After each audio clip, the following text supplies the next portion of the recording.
Okay, well, for whatever reason, I was waiting on the countdown and I could not find it. So we are going to go off the hip.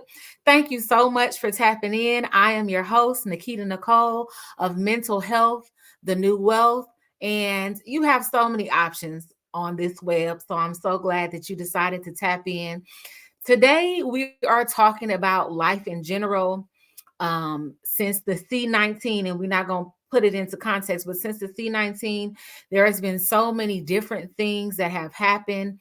There's been so many transitions in our lives. And so I think today is going to be very important for us to discuss, break down, and talk about where we are at this moment, where we are, how we're feeling, and to do that and to help us get a better understanding of where we are, and how we're feeling, and tips and tricks and things that we might need to pay attention to, learn, and understand. I have today a special guest.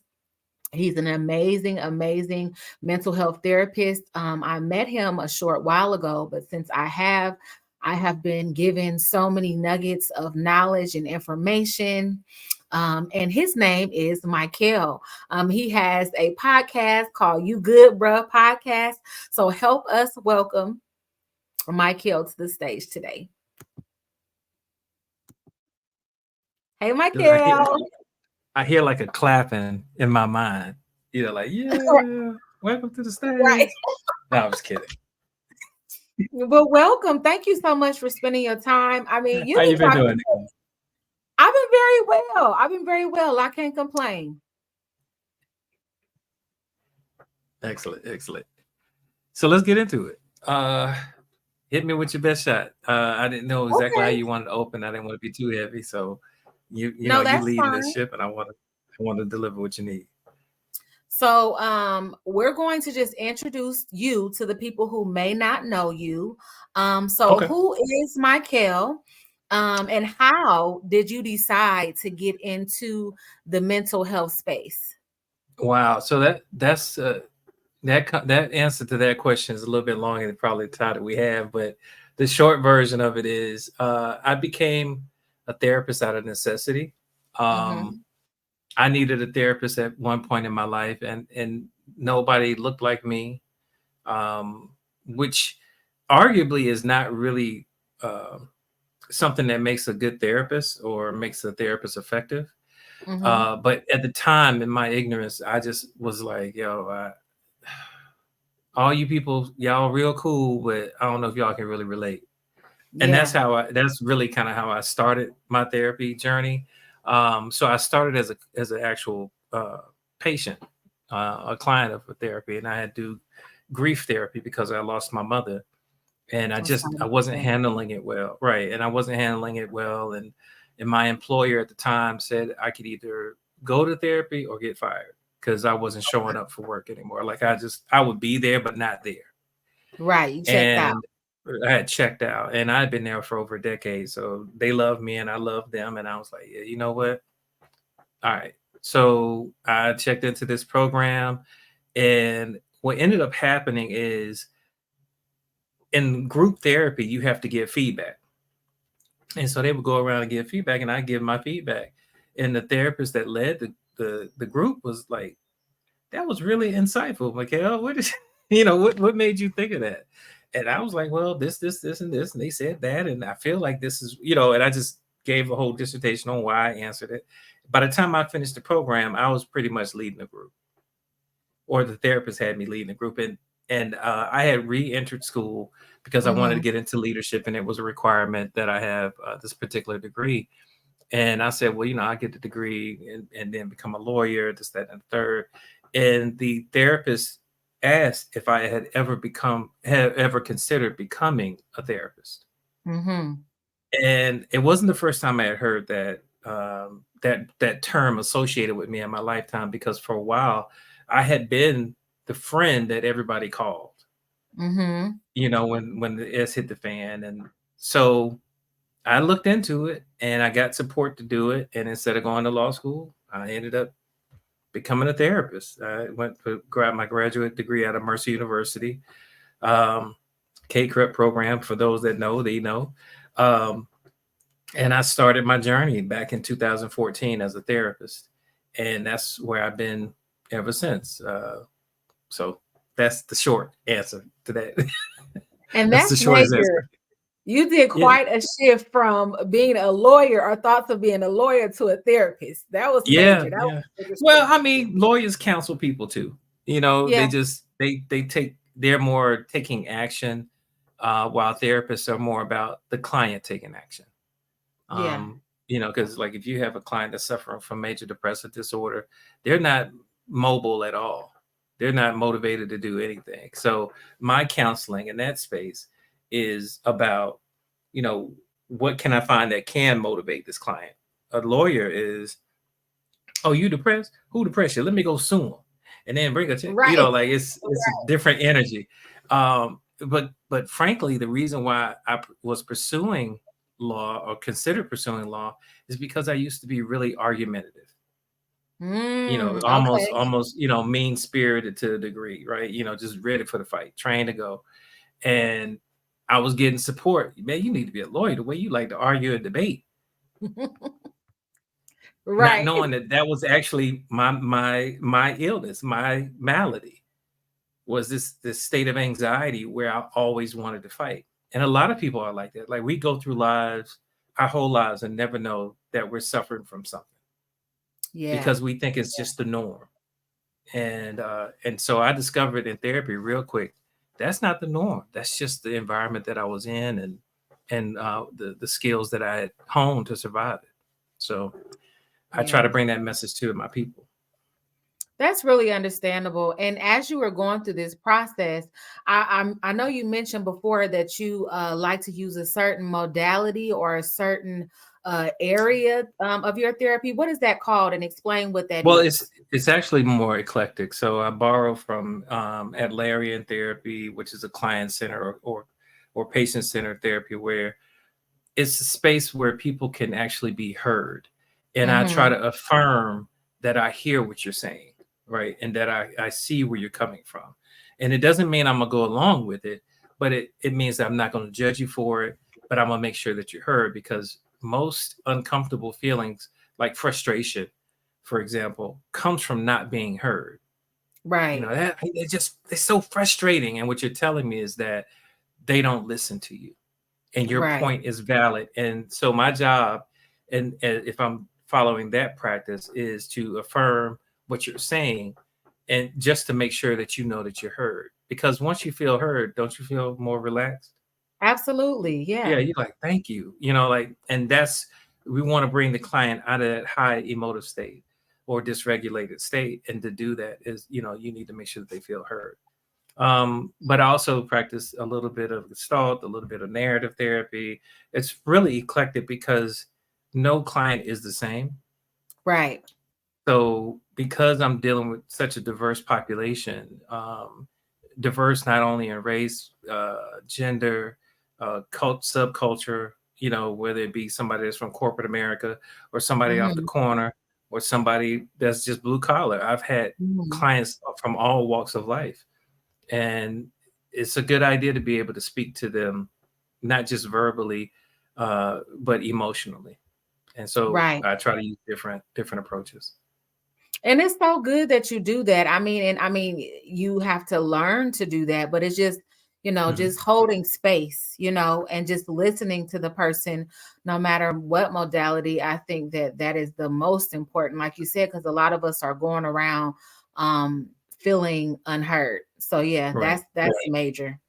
Um, do you feel like everyone has a mental health difficulty or disorder? Like I know now people are getting diagnosed and going to therapy, but it's like a lot of people have issues that have not been diagnosed. Do you feel like we all have a mental Well, difficulty or disorder? I think difficulty is a fair statement. A disorder, to have a disorder, one of the when you pathologize it, it has to be creating an issue in your life. Mm-hmm. So, can you keep a job? How are your family relationships? Are you socially awkward where it creates problems in your life? Mm-hmm. Because a diagnosis is a problem, right? Like Right, whether it be right. you're going to see your medical doctor, I got a problem, doc, my side hurts and I don't want to do nothing. Well, I got a problem, Mikhail. I can't focus and it's starting to affect my job. Then we start going down the path of disorder. But in terms of Okay. just having a mental difficulty, I 1000% agree with the concept that everybody suffers from something. We've just Yeah. learned how to cope with it. And sometimes our coping skills stop working. And then the problem becomes an issue. For example, if we had time, like somebody, what's the happiest hour of the day? When you get off of work? And when you get off from work, is work stressful? Yes. Do bars offer you a drink at a cheaper Yes. price? Yes. Right. It's called Happy hour. happy hour. And what's happening is that's a coping skill for a stressful day at work.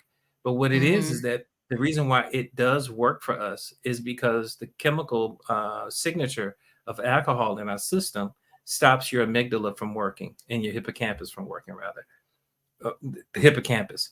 And what's happening is that you're not able to write new memories or access old ones. So guess what you just forgot about? Oh, How hard a wow. day it was. So it works for us until it doesn't. When it Mhm. doesn't is when your body becomes dependent, chemically dependent on the alcohol, and now you're suffering from alcoholism or addiction, right? And that's what I mean. Like we all have these issues, but it's how we cope with them that could be the problem. Ends up becoming the problem. So, and I think the last time you and I spoke, I did a presentation where I talked about we all have distress, and we all have this thing called eustress. Eustress is the stress you want in your life. Like I'm hungry, I'm cold, or I had to be careful with this one. I want a boyfriend, girlfriend, whatever. Okay. I'm Companionship. sexually Yeah. active, right? Companionship. Hmm. All of those things are stress, but it's called eustress, which is good stress. These are things that promote life and promote the continuation of life. If you know what I mean, if you get Okay. pregnant. Distress is external. Eustress is internal. So you have internal motivations, internal thoughts. Distress is external. So if somebody, lo and behold, somebody grab and choke you, are you stressed? Yeah, Yes. because it's coming from, yeah. And so that's what distress is. So if distress is external, you have to look at what's around you. Is Hmm. your job stressful? Are your friends stressful? Is your family stressful? Is it so all of this stress, and you're like, I can't take it no more. I'm overwhelmed. Let me get that bottle of wine. Hmm. You're starting to create a pattern of how you deal with distress, and your body wants to do what works. If you're not conscious of it, you'll slip into addiction. Yeah, very easily. Very easily. Very easily. Um, and that's one of the things, the balance, and monitoring. Mhm. I don't feel like it's anything wrong with having a drink or whatever it is that you do to decompress. I feel like that's okay, but it's the level of balance that you utilize, and pay attention to. Like you said before, is this Mhm. becoming an addiction? Is this Right. becoming a coping mechanism that is no longer healthy for me, and taking over because I am so stressed? So dealing with the people that you deal with on a regular basis, energetically taking on the things that they give you, how do you find time, or what do you do to decompress as a therapist for yourself on a regular basis? Well, one of the techniques that I use as a therapist is the ability to compartmentalize. Like a lot of us have that skill set, but compartmentalization only works if you unpack it later. So Mm-hmm. typically for me, I'll do a session and a client will share something that may be disturbing, right? Um, the time that I get a chance to process what the client told me is when I have to go back and do my notes for the session. Mm-hmm. Um, because it gives me an opportunity to kind of like step back and not have to, because in the face of the patient you can't respond. They if they say, oh, I was sexually assaulted, I can't be like, oh my god, what? Well, who Right, did it? Did you right. you have to maintain a level of normalcy in the conversation, because you want them to be able to share, and if you overreact, people are going to feel judged. um, Absolutely. So the time for me to process it is post the session. I'll do my therapy notes. If it's too much for me to do my therapy notes, I'll step out of the office. So for me, my favorite technique is getting some sun. Um, Yeah. Standing in the sun, getting some sunlight. That's one of my favorites. It's real simple. People, they don't take into account what it is. I utilize the 4x4 breathing technique that I teach my clients. Working out has to be like the number one fix for stress for chemical reasons, right? It's Okay. what yeah, when you're stressed, you have a combination of chemicals in your body that is acting on that effect. And it's cortisol, it's adrenaline, and that stuff will sit in your muscles, in your body, and later on cause like a physical malady. Right. People will have lower white blood cell counts because their immune system been compromised by stress. Well, working out helps your body relieve that because it forces one cortisol to be pushed out of your body. That creates lactate.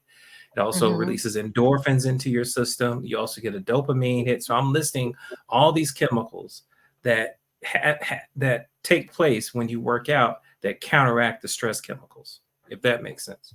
So that's why those are like my top three. Mindfulness is a big deal for me too. I do what they call mindful eating, Okay. and a lot of people are like, well, what does that really mean? So what it really Yeah. means is that so what it means is eating is something that we get is eustress. Remember I said that? So Right. every time we do something with eustress, we release a chemical called dopamine, right? So eating, you get a dopamine hit. But more importantly, what happens is that it brings you present. It brings you to the moment. So if I'm drinking this, flavored coffee, I'm smelling it. Hmm. I love that smell, and I'm tasting it and I'm swishing it in my mouth and I'm thinking about, the person that actually plucked the beans, like the process of actually making the coffee. So you're Hmm. taking yourself on a trip to focus on something that you enjoy, and it just brings you present and it brings a delight to your mind. So these are things that you could do throughout your day to kind of reset, if you will. And it helps you Meditation. de-stress. Yeah. Yeah, and that's why, like mindfulness is a big deal, but there are different techniques in mindfulness, meditation, obviously. Um, I'll give you one free that I typically make my clients do. Hmm. So most of us grew up, and I'm saying us. I don't know how old you are, but I'm saying us. We grew up where we used to have mixtapes, Yeah. or as we called it, mixtapes. Today you do playlists. So I have clients create playlists of their favorite songs. Hmm. I mean, top 10, top 20, top Your jam. your jams. And what happens, you give them top 10, but they end up making 30 because they had a whole Hmm. life. Music is a soundtrack to our lives. So I have them pick their favorite songs and put it on the playlist. And once they're stressed, play that playlist. Yeah. And that typically changes your mood. It changes your perspective because you're in a space of joy because you're accessing fond memories and not thinking about That's what you stressed awesome. out. And I love music. Like when you said that, that was like a perfect assignment because music always can bring your mood up. If you want Absolutely. to feel away, if you got a date to go on, you put certain music on. Right. If you want to feel good and get ready to go out, you put certain music on. So that's a perfect thing to do to just reset your energy, whether you're having a bad day or just to influence how you want to Or feel in boost. Right. general. That's right. Yes, that's amazing. So I did hear you say some sun time, and these are things that we all can utilize, as you Mhm. utilize, but we all can utilize that to just help us to moderate stress in general. And we Mhm. definitely will discuss too, like you said, the chemicals and things like that, because those are really, really important. But like you said, some sun time, breathing, Breathing meditation, technique. just all of these things that are really help you. And then the music is really important. So for those of us who find that we need something a little bit more, Being Okay. that you are a mental health therapist, help us to understand the difference between a therapist, psychologist, a psychiatrist, the different, you know, because we hear so many different Yeah. things and we don't know like which ones are for what. Like, so Well, what are the different ones? I'm gonna find a metaphorical way to kind of address it, Okay. to kind of help, because I don't know who the audience is, but generally most people understand like the healthcare system. You know, they understand Mm-hmm. primary care physician, they understand specialist, surgeon. These are all doctors, and then we take another level. There's EMTs, then there's paramedics, right? They all do similar work, and Right. that's kind of the framework for the psychology space. So Okay. for you know, there, if I cover everything, it would be there's a term or a title called paraprofessionals, and Okay. paraprofessionals are spaces. They're in the psychological space, and they work with children. They work with teaching parenting. They work with teaching skills transfer in terms of dealing with children that may be on the spectrum. That's what they do. They are hands on. They're, but then if you take it, and they have a 4-year degree. So I'm framing this as Okay. a 4-year degree capacity, and the degree capacity. And their degree typically is in psychology. When you get to graduate level is when you get to my level. So graduate degree of master's of science, and in my case is clinical counseling. And that's the therapist. So in the framework of what I was saying with the medical doctor, the paraprofessional is an EMT or paramedic. Mm-hmm. And you work with them, and then they get you to the next level. They may actually refer you, say, hey, you know what, this is a little bit more appropriate for you to see a therapist than to see me for what you got Okay. going on. Okay. So you would see the therapist as, you could see a therapist or you could see a psychologist or a psychiatrist. Let me just say that, Okay. right? And what ends up happening, you would see us as like the physician's assistant, if you want a framework for that, right? Okay. And then the psychologist would be the physician, right? And then the psychiatrist would be the surgeon. So there's Okay. different levels to it, right? There's different levels to it. And the the healthcare professionals that you're dealing with, we determine who's appropriate. Like Okay. who is Okay. the appropriate need for you. Like you'll say, "Oh, Mikkel, I'm feeling like this and I'm just having a hard time cleaning my house." Well, I could send a paraprofessional over to kind of help you get the kids to help you clean the house, that kind of stuff. But then the paraprofessional might be like, you know what? The kid, like, she got a little alcoholism going on. I'm gonna Mm-hmm. refer her to see a therapist or a psychiatrist or a psychologist to get tested. And then referral will be out. And then I would, if I'm the first person you see, I would find out if the way I do therapy is appropriate for the level of addiction that you're dealing with. Okay. Right. You may need inpatient, or you could qualify for an outpatient program. And I'll refer you to a practice, which is technically a hospital, that will have a psychiatrist on staff and or a psychologist, a nurse, Okay. and other therapists. And you'll be in that program, and you'll work that program until you, matriculate through it. And you may end up getting some additional psychotropics or any other type of prescription that's going to come from a Mm-hmm. psychiatrist out here. Now, if you're out west, therapists can actually prescribe, psychologists can actually prescribe medication. So it's different based on the state that you're in. But in our state, Okay. it has to come from a psychiatrist. I hope Okay. that So helped it's explain it. no, that did because I will and let me re-explain what it was that I heard you say, and then to help the viewers also. So you Right. go through to a paratherapist at first to just get a general. Not at first. I'm saying the level. It's just the levels. Okay. So for example, paraprofessionals typically are tied to state programs. So Okay. DFACS, or there may be a practice that's doing work through DFACS, and DFACS refers the clients, and they send paraprofessionals out. That's period, point blank. So Okay. that's what they do. And sometimes they say you need to see a real therapist. They'll tell the practice that they're at, this person needs to see a therapist because what's going on with them, we don't have the capacity for it. Because I'm the guy that people come and tell most of their secrets to. Okay. You know, and that means, I guess you can see us as the nurses, right? Because nurses, they do all the, you know what I mean? Like they do, they do All the it. down and dirty, like the Yeah, stuff that needs yeah. to be done. Yeah. And so that may be a better version instead of PA. But at the end of the day, people share a lot with us. Not saying that you can't get that level of care with a psychologist or psychiatrist. That's just not Hmm. their primary focus for the most part. Right. Um, Mine is definitely what's going on up in here and in here in your heart. Okay. They, you know, psychologists typically are running tests. So if you look at it this way, psychologists produce the scientific information that I use to determine what's the best modality. So I'm a Okay. consumer of the information. I'm a consumer of the information psychologists put out from testing.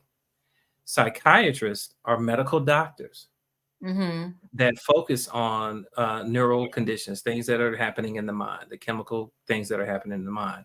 So they prescribe psychotropics and or any other medication needed to stabilize the patient.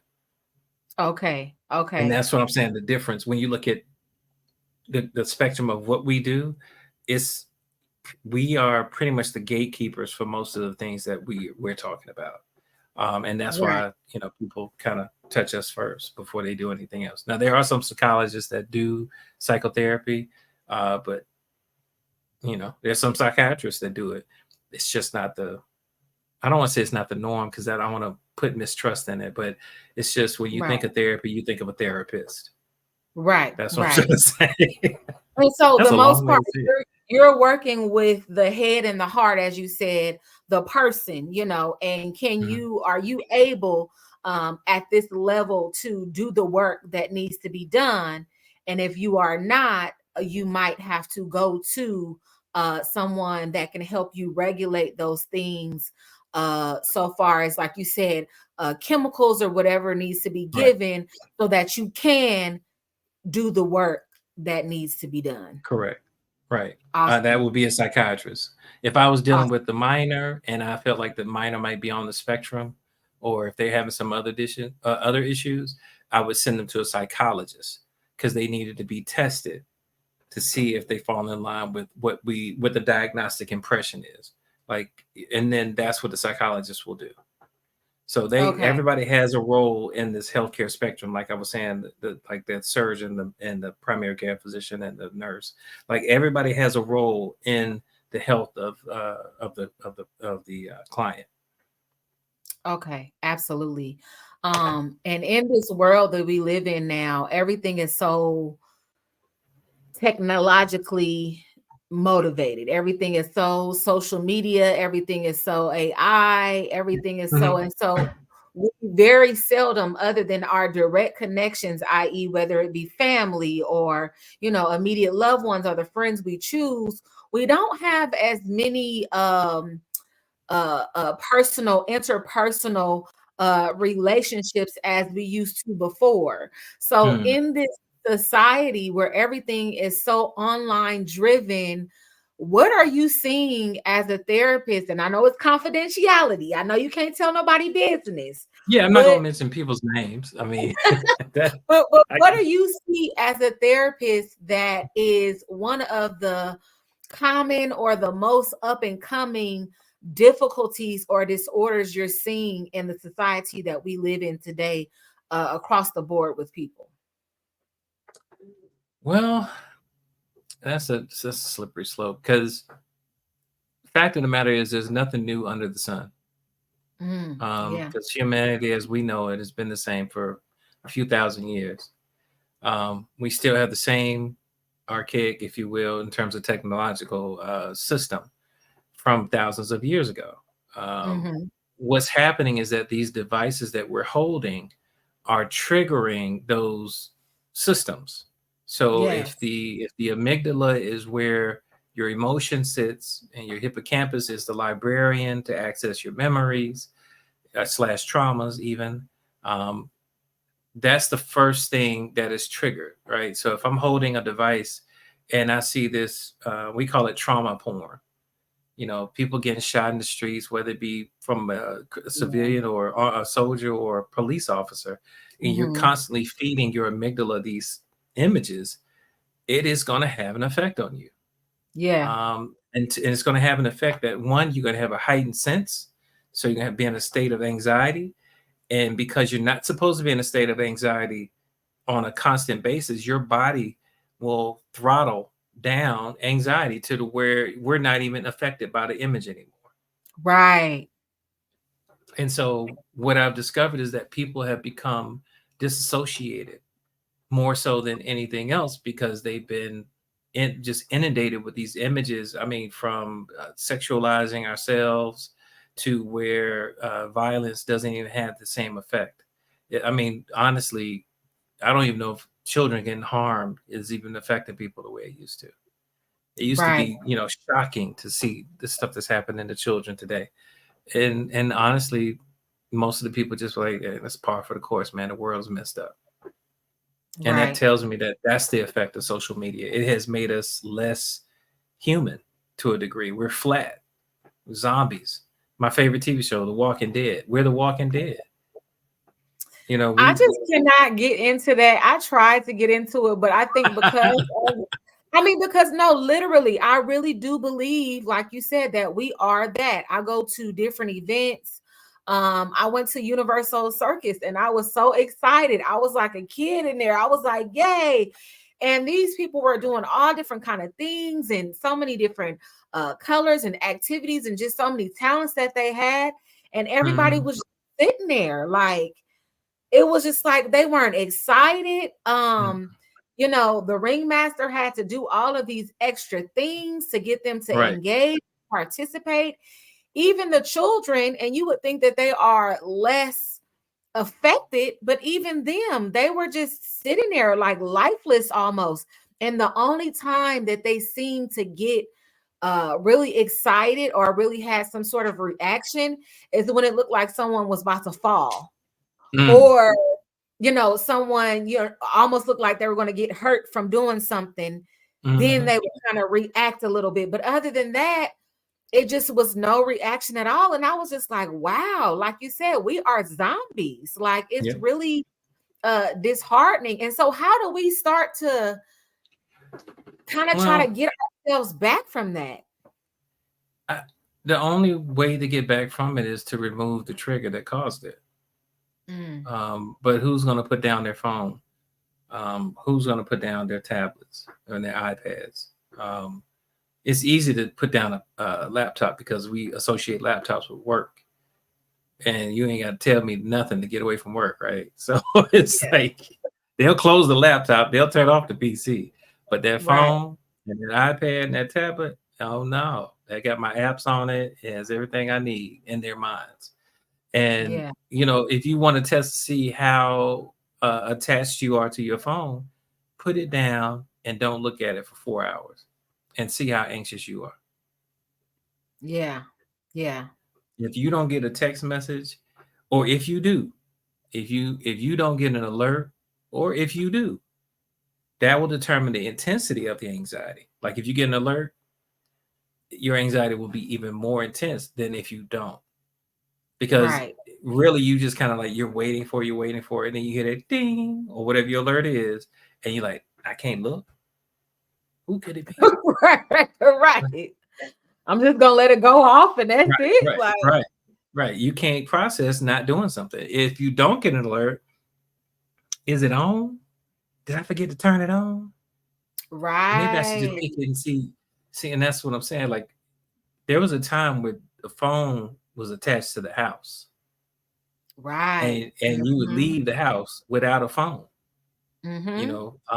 Then they had pagers, and or you used to have used pay phones. I'm really dating myself now, but at the end of the day, like and I shouldn't even say that because the time period from where we had payphones to now is just a It's not snapshot that, in time. It's yeah, not that it's not long. that far. Yeah. But ultimately, that's what is happening from my view. I feel like it's really become intrusive to our personal relationships. It has ended marriages um, for one reason or another. Either the spouse found some other love interest Mm-hmm. online through these apps, or another spouse felt isolated and alone in a relationship because of it. But it still was the impetus to the end of the marriage at that point. So I'm not a fan of it. I mean, that's not really part of my morning. So when I get up in the morning, I don't pick up the phone to go see what I missed. I Mm-hmm. typically it takes me about an hour before I even pick up the phone.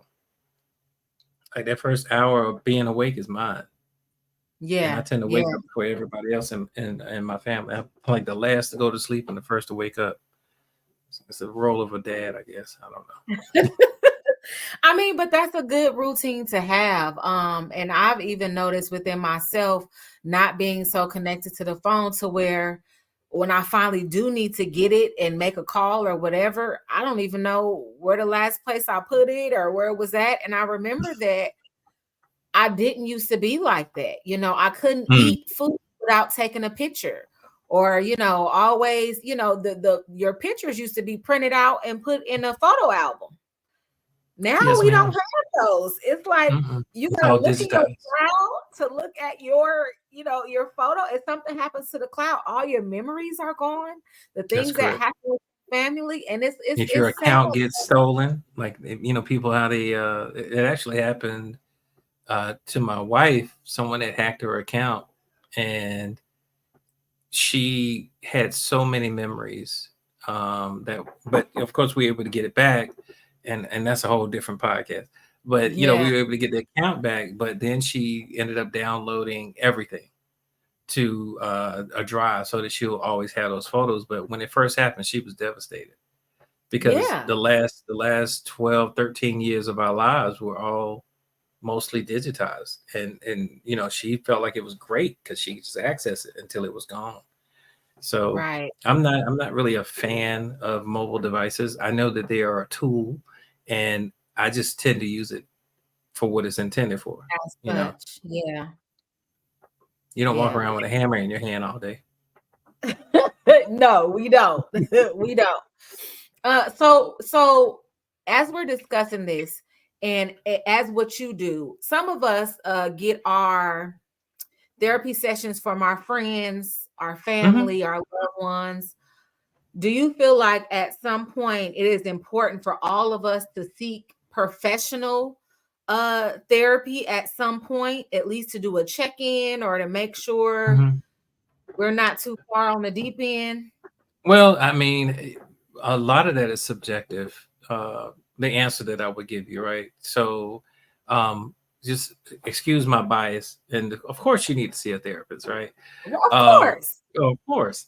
But what I will tell you is, I would liken seeing a therapist the way your physical is. Okay. Your annual. Like you should get an annual every year. Um, However, the difference would be I would do a biannual with a therapist if you just want to do check-ins, just kind of catching them up on what's happening in your life that's caused you the most stress and some of your reactions to it. Like you could do that. But for Mm-hmm. me, I think if you've never been to a therapist, you need to give the therapist at least 6 sessions um, before you determine if you need to continue. And the reason Okay. why I say six is because the first three, you ain't gonna tell them nothing. Cause you like, I don't know What you you. mean?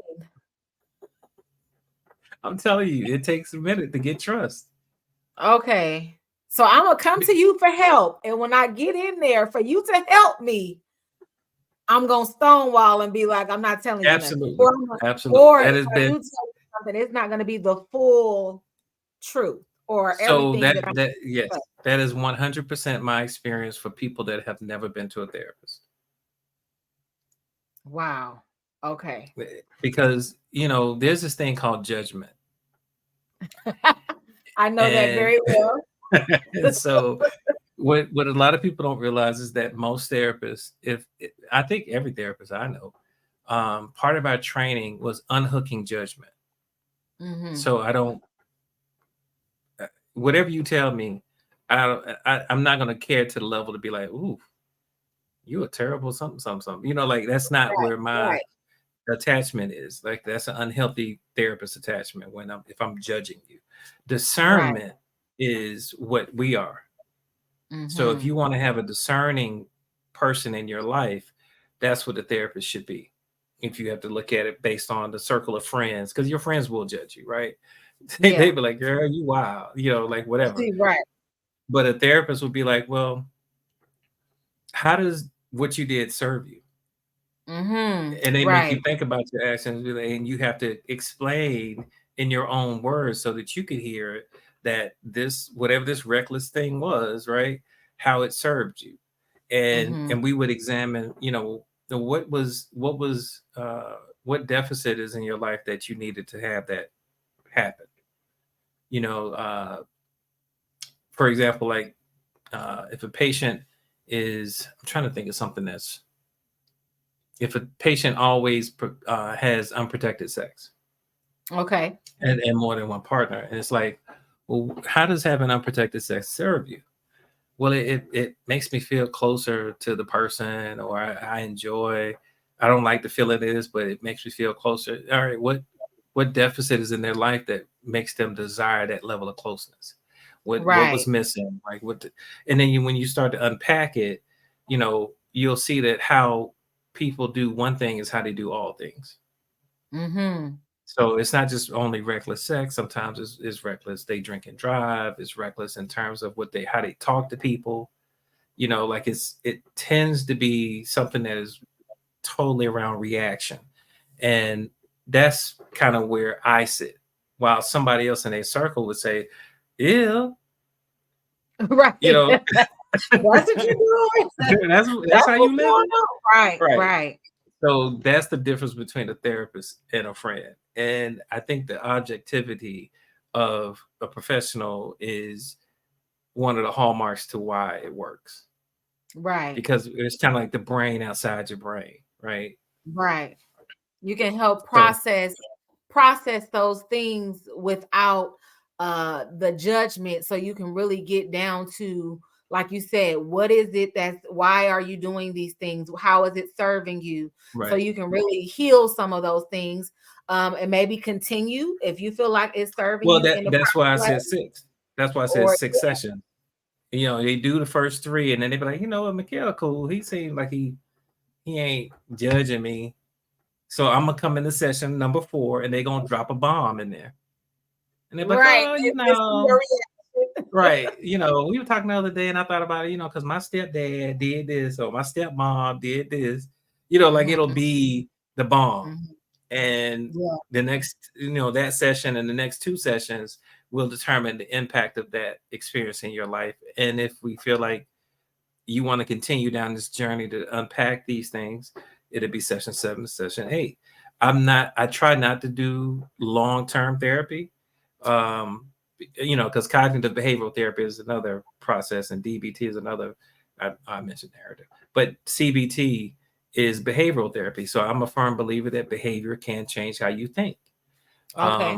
That's why exercise is important, because if you're exercising, you'll start having clearer thought. So I'm into Yeah. behavior. But I can do dynamic. I can do long term, but that's really up to the client and their insurance. That's, I don't even want to Right. get into that. 'Cause It's these okay. these are paid sessions, people. You These know are what I'm paid saying? sessions. There are platforms and different things Right. that you can participate in that you do not have to pay. Some of them are individual and some of them are in a group setting. But when you come to someone like Michael and other mental health therapists, you're gonna have to, drop some coin. Yeah. And I mean, so it's not in right. And in that, you would want to get the work done. When you right. know that there is a financial commitment associated with it, It's more of a encouragement for you to get the work done. And you did answer my question, because I was gonna say, is there someone that's a lifelong? You don't even need to come to me no more. Like, you've been Yeah, coming to me. I've fired clients before. I have. Are you Uh, serious? yeah, absolutely. I mean, you got to remember, my job is not to be a crutch. I'm not Right. here to carry you through life. I'm here to introduce uh other skill sets that mom and dad or grandma and granddaddy didn't teach, or aunt and uncle, or whoever your parentals were. Mm-hmm. Because people can only teach what they know. Yes. And so that's why, we have the issues that we have, because in our society, we tell you to go drink. We tell you Yeah. to use illicit drugs. We tell you to go have sex, Mhm. to kind of alleviate stress, versus, the things that we talked about in terms of being mindfulness, working out, the journaling. I didn't mention that earlier.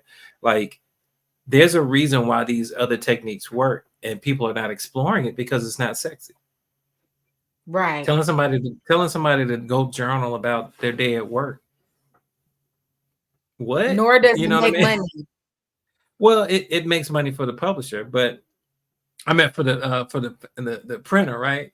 But Right. you're right. It doesn't make money in society. It doesn't stimulate the economy to journal, but it does Right. stimulate the economy for you to go to the strip club. It does stimulate the economy for you to buy these drinks. It does stimulate the economy to participate in the black market with illicit drugs. It does stimulate the economy to get tickets and have to go to court, pay fines. It does Yeah. stimulate the economy for you to vacation. It To does be stimulate it. Like, unwell. Yeah. right. So the things that work in therapy are not necessarily economy stimulating activities.